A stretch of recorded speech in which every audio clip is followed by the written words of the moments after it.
কুমিল্লায় পদুয়ার বাজার বিশ্ব রোড এলাকায় রেল ক্রসিংয়ে ট্রেনের ধাক্কায় একটি বাসের অন্তত ১২ যাত্রী নিহত হয়েছেন। আহত হয়েছে ৪ জন। তাদের উদ্ধার করে কুমিল্লা মেডিকেল কলেজ হাসপাতালে ভর্তি করা হয়েছে।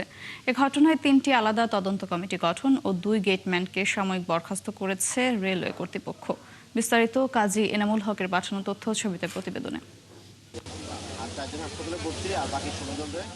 ঈদের আনন্দের মধ্যেই ঘটল সড়ক দুর্ঘটনা।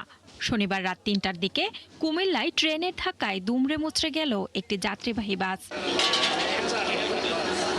রাত ৩টার দিকে পদুয়ার বাজার রেল ক্রসিং এলাকায় মামুন পরিবহন নামের একটি যাত্রীবাহী বাস রেল ক্রসিং করার সময় চট্টগ্রাম থেকে ঢাকার দিকে যাওয়া মেল ট্রেনের সাথে ধাক্কা লাগে। বাসটিকে অন্তত আধা কিলোমিটার দূরে নিয়ে যায় ট্রেনটি। দুর্ঘটনায় প্রথমে ৭ জনের মরদেহ উদ্ধার করে যৌথ বাহিনী। পরে নিহতের সংখ্যা বেড়ে দাঁড়ায় ১২ জনে। এদিকে রেল লাইনে বাসটি আটকে থাকায় ঢাকা চট্টগ্রাম রেল যোগাযোগ বন্ধ হয়ে যায়। দুর্ঘটনার কয়েক ঘন্টা পর আখাউড়া থেকে রিলিফ ট্রেন ঘটনাস্থলে পৌঁছে আটকে যাওয়া ট্রেনটিকে উদ্ধার করে। ৮ ঘন্টা পর ট্রেন চলাচল স্বাভাবিক হয়। আমরা ট্রেন থেকে নেমে গিয়ে সামনেই দেখলাম এই বাসের মাঝ বরাবর আপনার ট্রেন ঢুকে গেছে। এরকম আমার কিছু অফিসার আছে আপনার কুমিল্লা মেডিকেল কলেজে, ওখানে ১২ জন নিহত হয়েছে। ১২ জন নিহত লাশ শনাক্ত করার কার্যক্রম আমাদের চলমান আছে।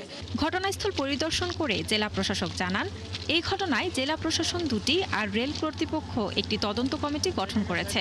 নিজেদের কোনো বিষয় ছিল কিনা সে বিষয়টি আমরা এখনো জানতে পারিনি।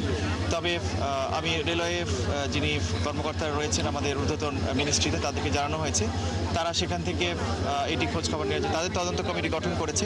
রেলওয়ের পক্ষ থেকে একটি তদন্ত কমিটি গঠন করে দেওয়া হয়েছে তাদের প্রধান ইঞ্জিনিয়ারকে প্রদান করে। রেল ক্রসিংয়ে দায়িত্ব অবহেলার কারণে ২ গেটম্যান হেলাল উদ্দিন ও মেহেদি হাসানকে সাময়িক বরখাস্ত করেছে কর্তৃপক্ষ। শান্তা ইসলাম, ৭১।